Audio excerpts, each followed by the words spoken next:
네, 다음으로는 부가세 매출 매입장을 보는 법과 신고서를 어떻게 연관시킬지 설명을 드리겠습니다. 그래서 저는 이제 일반 과세자 기준으로 설명은 드리지만 마지막에 간이 과세자를 추가로 설명을 드릴 예정입니다. 그래서 이 부가세 매출 매입장 같은 경우에는 의외로 별로 중요하게 생각 안 하시는데 이게 되게 중요해요. 왜냐면은 이제 신고를 하시다가 보면은 나는 분명히 비용 처리를 많이 넣었는데 왜 신고서에는 매입세 공제가 이거밖에 안 나오지? 해서 이제 가끔 문의가 와요. 그러면은 제가 여쭤봐요. 혹시 부가세 매출 매입장 보셨어요? 하면은 그게 뭐예요? 이렇게 물어보시더라고요. 근데 이제 요거는 어떤 거냐면 부가세 예를 들어 내가 장부를 썼어요. 근데 장부 중에서 부가세 신고할 때 포함이 되지 않는 공제들이 있잖아요. 그런 것들을 제외하고 내가 부가세 신고를 할 때 받을 수 있는 공제만 모아놓은 거라고 보시면 돼요. 또는 매출은 부가세 신고할 때 들어가는 매출만 넣어놓은 거죠. 그래서 이거를 보시고 이제 그 다음에 내가 장부랑 두 개를 같이 비교하시면 내가 어떤 거래는 부가세 신고할 때 들어가고 어떤 거는 빠지고 이런 거에 대한 기준이 명확해집니다. 그래서 만약에 강의를 들으시는 분들 같은 경우에는 한번 신고하시기 전에 부가세 매출 매입장이랑 장부를 놓고 보시고 어떤 게 비용 처리가 되고 안 되는지도 한번 참고를 해보시면 좋을 것 같아요. 그래서 그런 기준을 확실하게 하시고 나중에 신고서가 이상하다라고 하시면 매출 매입장을 먼저 보시고 매출 매입장을 봤는데도 이상하다 하시면 장부를 보신 다음에 비교하셔서 그래도 뭔가 이상하다 이러시면 문의를 주시면 될 것 같습니다. 보통 이 매출 매입장 보고 나면 다 납득이 되시는 것 같더라고요. 그래서 매출 같은 부분인데 매출을 작성하는 거는 이제 장부 기본 교육에서 많이 나왔기 때문에 이 부분은 설명을 생략하고 진행을 할 예정입니다. 그래서 이제 혹시나 이런 매출 어떻게 쓰는지 모르겠다라고 하시면은 위에 예시랑 같이 참고해서 보시면 될 것 같아요. 그래서 매출 매입장은 보시면은 제가 지금 장부를 보고 설명을 드릴 텐데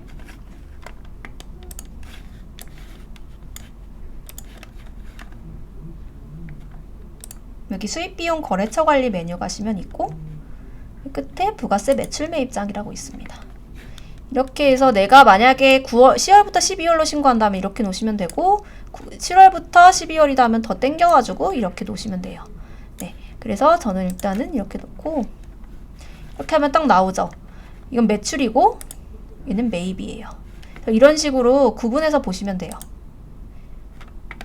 매출 같은 경우에는 이렇게 나와 있습니다. 그래서 여기 보시면 전체 이렇게 클릭해 보시면 내가 원하는 그 매출만 필터링해서 보실 수가 있어요. 그래서 난 세금계산서만 보고 싶다라고 하시면 세금계산서, 면세사업자라서 계산서만 보고 싶다 하면 계산서, 이런 식으로 매출을 구분해서 보실 수도 있고, 그리고 또 하나가 여기 보시면은 요 금액이 나중에 신고서에 과세 매출로 해서 들어가져요. 그래서 면세사업자 분들 같은 경우에는 조금 다를 수가 있어요. 왜냐하면 공급가액에 플러스가 더 됩니다. 그래서 과면세 같은 경우에는 이 금액이 더 크실 수 있어요. 무조건 부가세 10%가 아니라.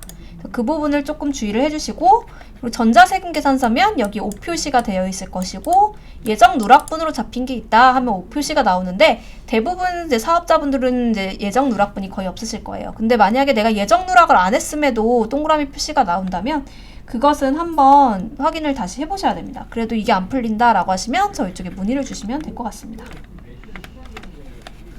그리고 이제 이거는 보시면은 전자와 예정 누락을 체크하는 필터예요. 그래서 뭐 매출 쪽에서는 이 필터를 많이는 안 쓰실 것 같은데 혹시나 보고 싶으시면 전자세금계산서만 보고 싶다 하시면 전자를 O 표시로 해가지고 보시면 되고, 만약에 종이세금계산서만 보고 싶다라고 하시면 이렇게 필터를 해가지고 종이세금계산서다 이러면 전자의 X 세금계산서 하면 이게 종이세금계산서입니다. 네, 그래서 이런 식으로 필터를 걸어서 확인을 해주시면 될 것 같습니다.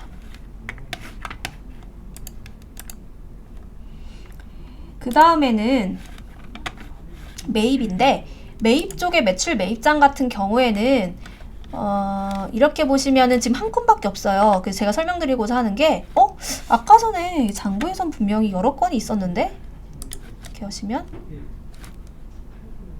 그죠? 되게 여러 건이 있는데 한 건만 있어요. 보시면은 왜 그러냐면은 여기에 있는 것 중에 지금 4대 보험이랑 인건비는 부가세 신고할 때 공제가 안 돼요. 부가세가 다 0이잖아요. 그래서 공제가 안 되고 얘 같은 경우에도 기타 영수증이기 때문에 공제가 안 됩니다. 그리고 원재료도 면세로 넣기 때문에 당장은 안 들어가져요. 이거는 나중에 매입세액 공제로 뭐 입력을 했으면 매입세액 공제로 들어가지겠죠. 네, 의제 매입세액 공제입니다. 네.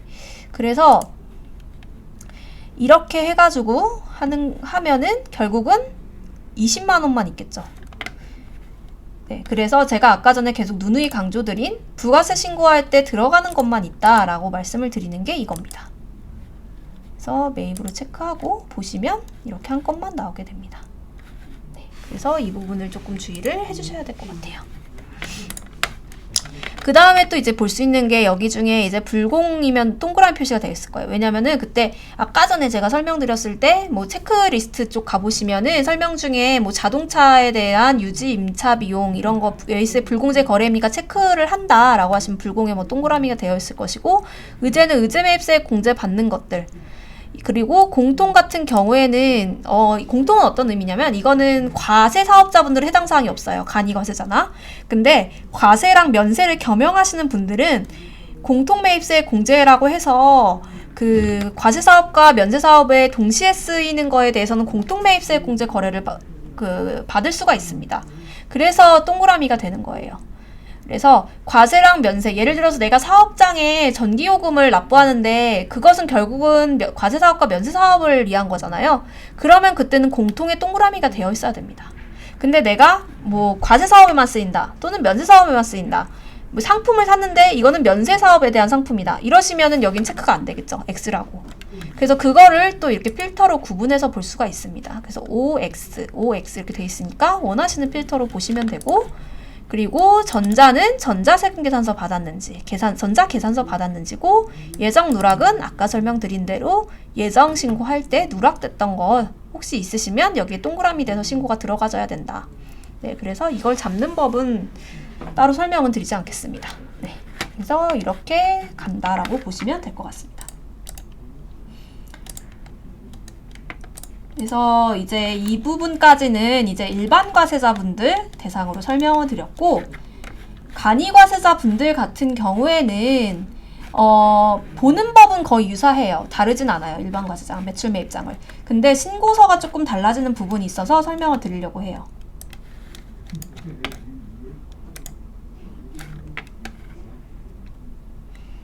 그래서 간이과세자분들 같은 경우에는 나중에 신고서를 보시게 되면 이렇게 나와 있을 거예요. 신고서가.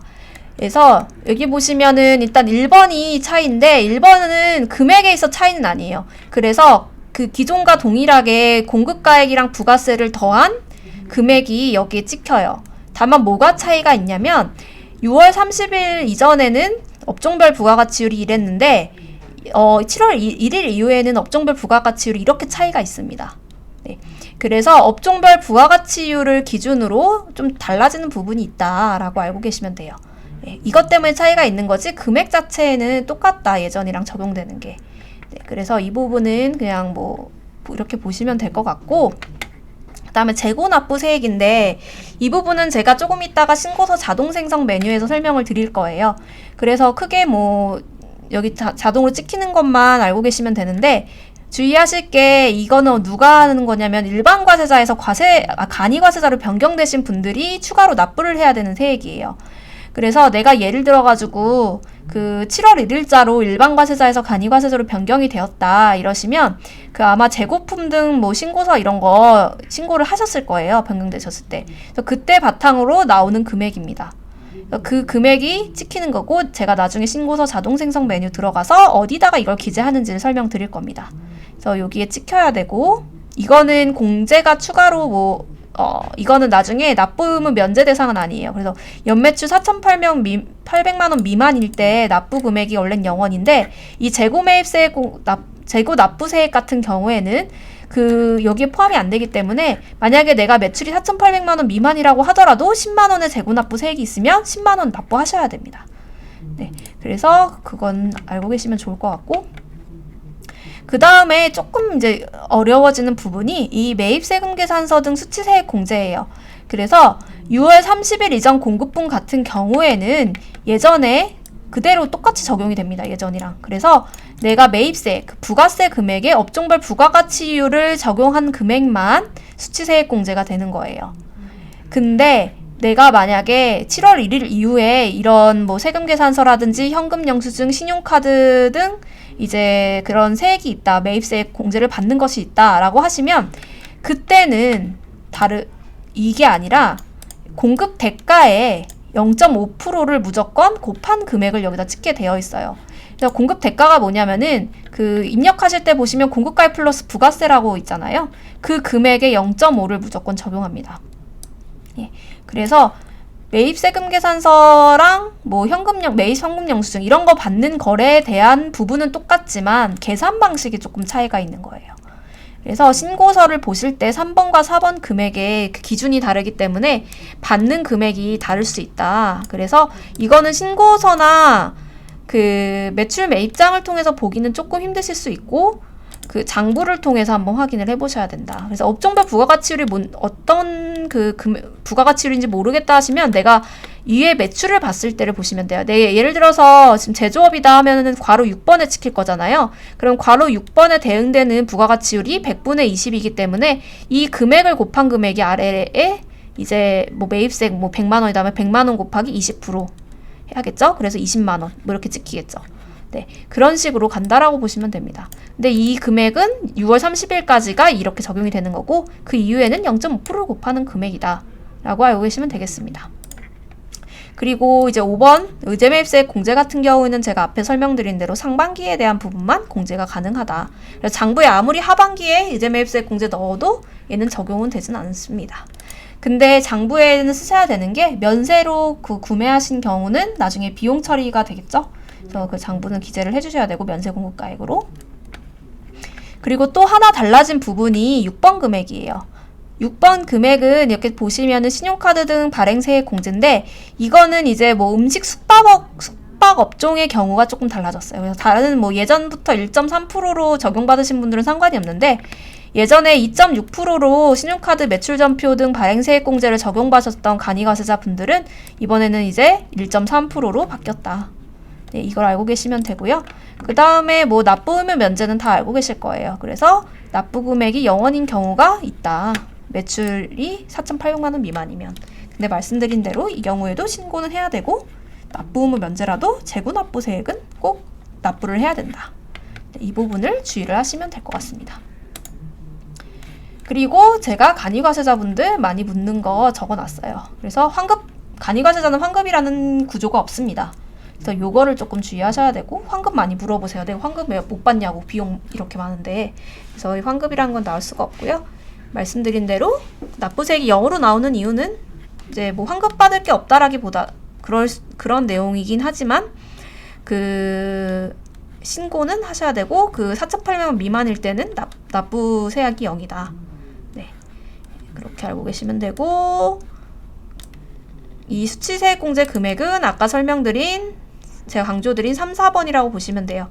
이거 같은 경우는 계산 방식이 이렇기 때문에 10%가 아닙니다. 그래서 일반 과세자랑 다른 부분에 있어서 많이 궁금해하세요. 간이과세자 분들 같은 경우에는 일반 과세자랑 달라지는 부분이 생기기 때문에 아마 신고서를 보셨을 때 조금 생소하실 수 있다라고 생각이 듭니다. 그런 경우는 이렇게 한번 이 강의를 통해서 짚고 넘어가시면 좋을 것 같아요.